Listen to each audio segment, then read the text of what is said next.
It's the little games. It's because of their ethnicity. When was the CIA infiltrated by Israel? From the very start, from its very inception. He said we defeated the wrong enemy.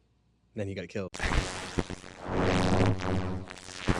This is why the movie is so good, is because it's like Jewish mythology. I really like it. That's why like they wouldn't. The thing about the movie is they pulled out all the stops, and this actor gave it his all, and it's a grand production, right? Really is. It's like authentic, true, down to the bone. It's almost codifying. Maestro. It's part of the code. It's codified now. It's in the canon. Okay. It's canonizing. And they wouldn't do this. You wouldn't get this with any other type of film except for Jewish mythology, like worshiping our best figure. Did they get gassed, or did they give him the injection? I feel like we're gonna look it up, and it's gonna say they got pardoned. No, I think no. They were both executed. Did allegedly. they give it to him? I bet it's gonna shine them in a certain light. What were they best known for? I guess passing secrets to the Soviets. They gave they helped Bolsheviks rather. They helped the Soviets develop nuclear weapons. Oh, why? Because of their ethnicity. They were so happy that their state was finally sanctioned by the world. They were that happy. They said, "I think the Bolsheviks should have nukes." So 2001, you're saying that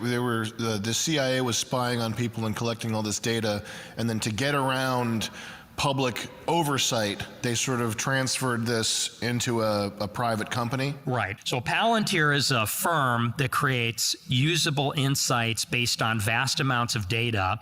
It's a private entity to circumvent the Constitution. They're founded in 2001. Until 2008, they only worked for the CIA.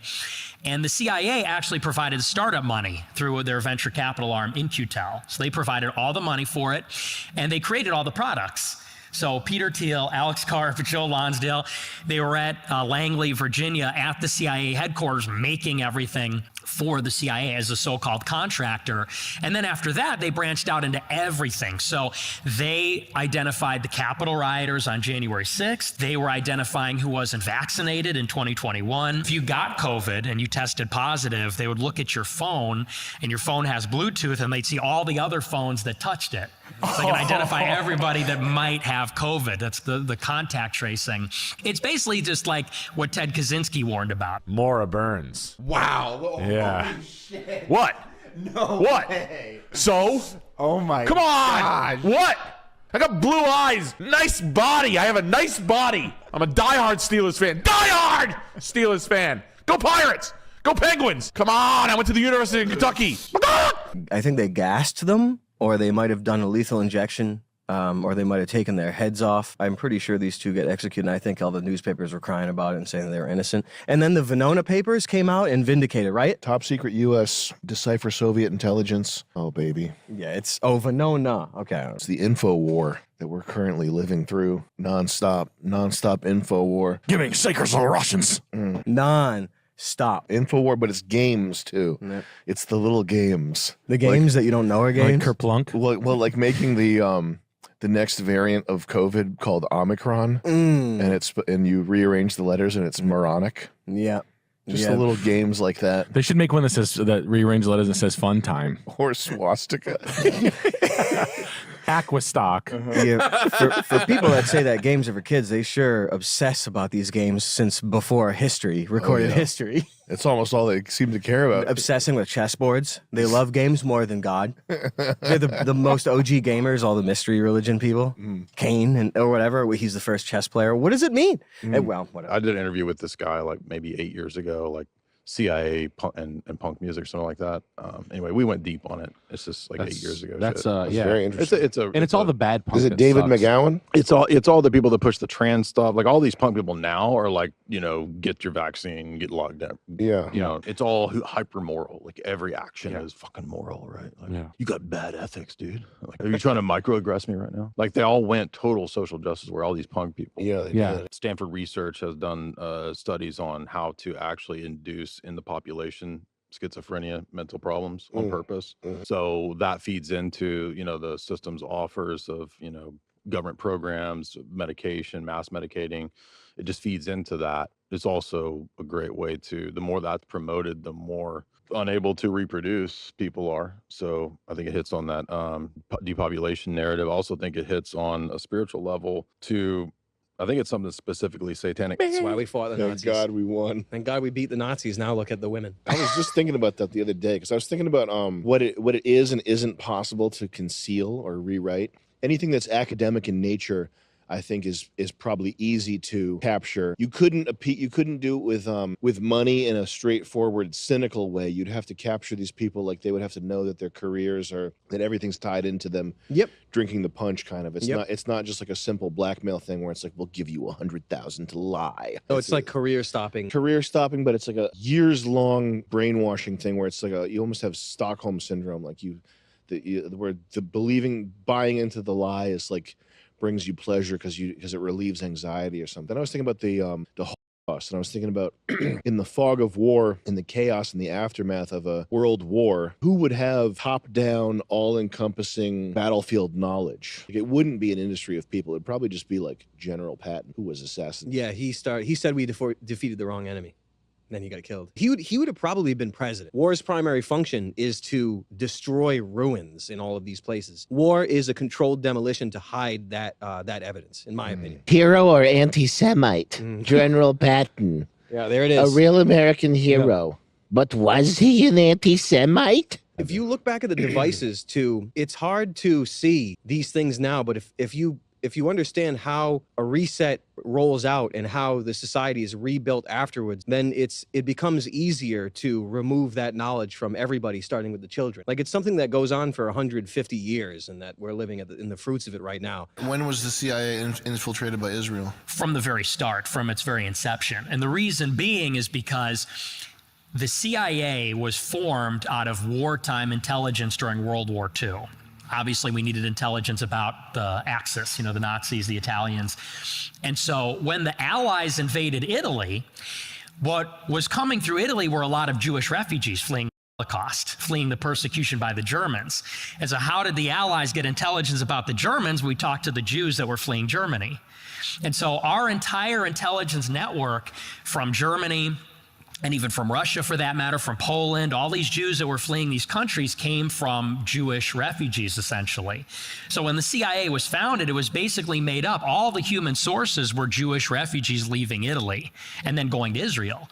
And then the next big step is that we were, of course, fighting the Soviet Union. When the Cold War starts in the 1950s, we have to know everything about the Soviet Union, but we know nothing because an Iron Curtain has descended. We have no sources that are on the inside. We have no idea what's going on. But there are some people leaving the Soviet Union, and it's Jews that are leaving the Soviet Union to go to Israel. So we say, how do we know the secrets about the Soviet Union? Let's interview the Soviet Jews that flee to Israel. In order to get access to those people, we have to make a deal with Israel. And we effectively say, well, we will help your fledgling state if you give us information about the Soviet Union. And so basically a deal was made. This is how they got their nuclear program. This is what was revealed in the JFK files earlier in the year, that James Angleton, who was running the Israel desk in the 50s and 60s and 70s, he, under the table, was providing Israel with nuclear secrets to get access to their Soviet emigres so we could learn more about the Soviet Union. Now, you said James Angleton. Mm-hmm. Can you imagine if you showed that guy the future?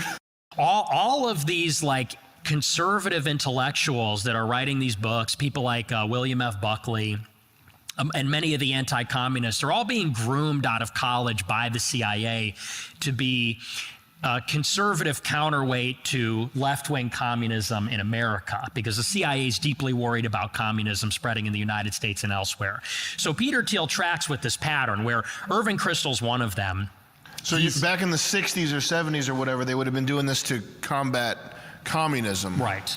And then at some point something goes wrong? I wouldn't say it went wrong. It's more like the CIA was always in bed with Israeli intelligence. So under the aegis of fighting communism, what they're really doing is combating anti-Semitism at the exact same time. Peter Thiel has funded Sovereign House, Passage Press, Bronze Age Pervert, Claremont Institute, and then, of course, our vice president, J.D. Vance, was his protege for his entire career. So Vance is Peter Thiel's guy on the inside. Where does Thiel come from? Was he around in 2001? He was. And He what was came from do- PayPal. What was he doing? So he had just around that time created PayPal with Elon Musk. At that point, when they're doing PayPal, is this something that's linked to intelligence yet, or is he sort of solo? Most likely, yes. Because of the nature of what PayPal is, which is a peer-to-peer payment system. So it's deeply in touch with the financial industry and state regulations. The real connection to intelligence is that he comes from Stanford University. That was his origin story. He founded the Stanford Review at Stanford University with money from Irving Kristol. What's that, like the school paper? Yes. Who's Irving Kristol? Irving Kristol's the godfather of neoconservatism. So he invented the neocons. He's a Jew, former communist who became a conservative after the Soviet Union backed Israel's enemies. They allocated $150 billion for ICE and deportations and for the border. And then the same day that the bill passed, Trump got into a rally and said, we're not going to do mass deportations anymore. So, Beautiful. well, what's the money for then? And then they told us the week later, the deportations are now for citizens that criticize Israel. That's the new memo from the DOJ. They're going to revoke citizenship of people that criticize Israel and then deport them to Libya and Africa. I remember when they were deporting people for being pro-Palestine, people on, was it student visas? Yep. So people who were, listen, we don't want Arabs in this country, but they were in this country legally here to study, and they were being deported because they were critical of Israel. And I saw a lot of people on the right sort of cheering that, like they didn't understand why that might be a bad thing. So what, they're gonna deport who now? Citizens. They're revoking the citizenship. How does that work? What does that mean? So if you're a naturalized citizen, meaning you attain it after you were born in another country, you come here, get your citizenship, they say the top 5 priorities of the DOJ this year will be revoking naturalized citizenship from anybody that is a threat to Israel or criticizes Israel. Holy shit. You know, it's kind of funny because people are voting for tyranny. You know, people are voting for like mass deportations, going door to door, arresting people, going after the media. But we're just getting like Jewish tyranny. We're getting that, but like for Israel. We're like deporting people that criticize Israel, going to war for Israel, deporting people that hate Israel, shutting down Harvard because they hate Israel. And it's like, we just kind of got the wrong flavor. So it's like right idea, just directionally not pointed at the right thing.